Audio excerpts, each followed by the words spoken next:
Hello everyone. Welcome back to my channel. I hope everyone is having a wonderful day. Before starting the video, please subscribe and keep watching for more detailed videos. You might think Carly Spencer is being set up. But what if she's not just reacting? What if she's actively laying traps so that she becomes the fall guy for the Drew Kane shooting? Let your mind wander through every insinuation, every misstep, every planted clue. Because in the shadows of Port Charles, nothing is accidental. Let's begin with what's undeniable. The shooting of Drew Kane has thrown the community into chaos. Everyone with a motive is under scrutiny. But Carly, with her history of strategic thinking and alliances, her willingness to manipulate and control, she's not simply a bystander. She has the tools to direct suspicion, and she may already be building the path. First, consider the timing of her interactions. Carly isn't just present, she shows up. She appears in places no innocent person would, or at least, places that become inconvenient coincidences. She drops by Elizabeth's, or she pops up at Brennan's, or requests to see Anna, always under some emotional pretense. But behind the tears or outrage, there's a calculated pressure. Each time she arrives, she nudges the narrative, forcing investigators and bystanders to consider her perspective, her story, her version of events. Then look at the clues that have gone missing or turned up. The missing gun that might have fired the bullet. The discrepancies in timelines. Alibi statements that are just plausible enough to be pushed, but weak where they matter. Carly is careful to leave threads, small holes, but nothing so large that it would immediately convict her. Instead, she allows suspicion to linger, creating questions, not answers. When evidence resurfaces, say, a gun appearing at someone else's place, or fingerprints that implicate another, she doesn't fight it aggressively. She lets it breathe. She lets the doubt grow. She does this through proxy, through insinuation. She leaks information. She asks leading but innocent-sounding questions. She lets Anna Devane ask whether someone else might have had access. She lets Jack cushion her. She allows ambiguity to remain. In effect, she is building using half-truths and omissions. Each time someone catches a whiff of something shady, she's already planted a second scent somewhere else. When Anna closes in, Carly deflects. When someone corners her, she cautions everyone about jumping to conclusions, reminding them that evidence is thin, that memories fail, that people lie. Meanwhile, suspicion is already circling. Look at her emotional appeals. Carly is no rock. She shows vulnerability. She shows regret. She admits mistakes in non-committal ways. But she resists full confession. These moments do two things. They humanize her, and they serve as pressure valves. If you feel sorry for her, you hesitate to push too hard. And yet because she never fully apologizes, you remain uncertain. She never disarms you entirely. You remain hostage to question. Is she too clever or too broken? Meanwhile, others begin to point fingers. Willow's alibi unravels. Someone else's access to Drew's home becomes suspicious. But every time, Carly gently shifts the spotlight. She lets Anna believe she's working with the investigation. She gives the impression she wants the truth. But at the same time, she subtly argues for restraint. Let the evidence speak.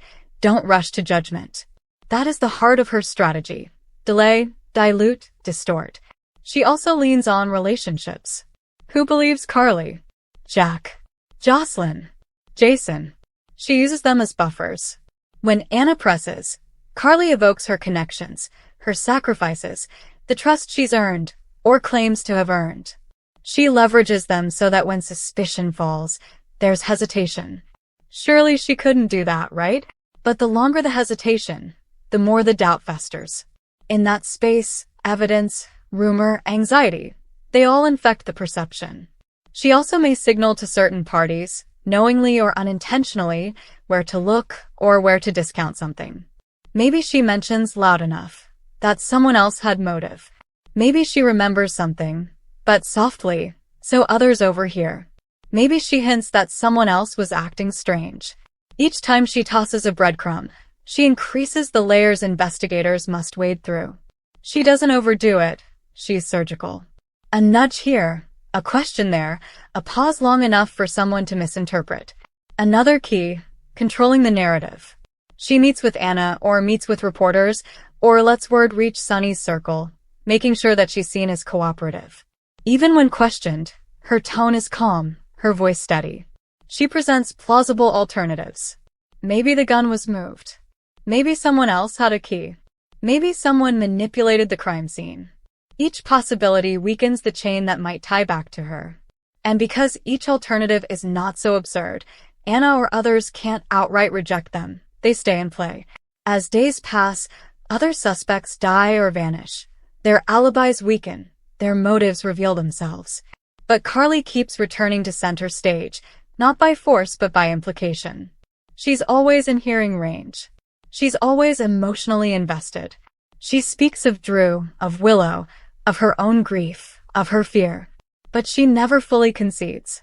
She doesn't resign from suspicion, but she doesn't fight it head-on either. She lets the narrative spiral, and those spirals often return to her. She even frames confrontations so that if the investigators, Anna, Joss, Jason, press too hard, Carly can pull back and say she felt threatened, she felt unsafe, she was forced. If someone accuses her, she can claim coercion. She can claim manipulation. She can depict herself as a step away from truth, never quite in the wrong, always resisting her own impulses. This leaves her with plausible deniability. Further, she may have backchannels, people who owe her favors, people she's helped in the past, people who can quietly muddy evidence, delay reports, create confusion. Because in soaps, relationships matter. A whisper here, a cover-up there. And Carly is seasoned at those networks. She understands who can be convinced, who can be persuaded, who might hesitate. She uses her influence to slow things, to redirect them. And she times everything. She doesn't rush the downfall. She lets it gradually worsen.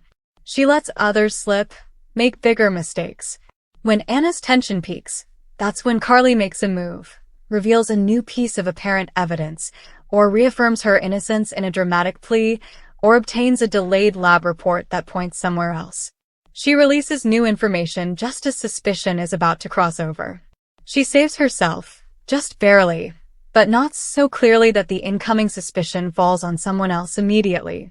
The shift is subtle, slow, untraceable. She's not flipping a switch. She's turning a dial. Fingerprint appears on the gun, but another fingerprint also appears, one that implicates someone close to Carly. She reacts shocked, of course, but later encourages that other name to be examined, subtly. She doesn't fight it. She seems to welcome the investigation. But inside, she's calculating how far suspicion will stretch. She's watching how Anna reacts, how Joss reacts, how Willow reacts. And when the net tightens, when Anna calls her in, as has been reported, Carly doesn't panic. She goes in composed. She answers. She offers clarifications but never admissions. She says, "I want the truth too. I know how it looks. But I swear, I don't think I had reason to do it." She acknowledges doubt. She offers herself vulnerable, but she doesn't undo herself. At the same time, she leaves tracks pointing at others. Leftover evidence, spent casing in someone else's space, suspicious entrances, doors left unlocked, vague memories from bystanders. She shows up at crime scenes for emotional reasons. She shuffles documents. She makes sure someone sees her in places she shouldn't be, but never with incriminating proof. Each act is a double-edged blade. It could hurt her, but more likely it hurts others. So by the time authorities are ready to arrest someone, Carly is already embedded in suspicion. She is not the obvious suspect. She is the only suspect that can be argued into. She becomes the fall guy not by doing the shooting, but by being the one left standing when all others have been more obviously compromised. And if she is arrested, she will already have defense paths open. She'll remind everyone she cooperated, that she invited inquiry, that she never obstructed, that she always spoke truth as best she knew. She'll hope that jurors, investigators, and viewers see her as flawed, not duplicitous, as someone caught in a storm, not someone who started it. In the end, Carly's greatest strength is her ability to blur lines. She doesn't want to be untouchable. She wants to be suspect enough, tangled enough, so that logic holds her there. She wants to keep shifting, Keep teasing the possibility of innocence or guilt just enough that the final judgment is never clear. That's how you become a fall guy, not by committing the act, but by making yourself the act's most plausible victim. You become the axis around which all doubt spins. You do not scream your innocence, but you never fully surrender. You do not jam your own glove into the crime, but you plant enough clues so people question. You wait until the noose tightens, and then you push someone else into it. So as the investigation intensifies, watch how Carly maneuvers. Watch the timing of her phone calls, her meetings, her emotional reveals. Watch which names she echoes, which trails she allows to go cold. See where the investigators stumble. By the time Anna arrests someone, by the time the community points fingers, Carly may already have built the tracks that lead right back to her, not as an obvious culprit, but as the one left standing in the ruins. That is the power of a Fall Guys design. And in Port Charles, where secrets are currency and betrayal is commonplace, Carly may just be laying her masterstroke now, making sure that when the fallout hits, it lands squarely where she intended. Thank you for watching. Please subscribe to my channel for all of your updates.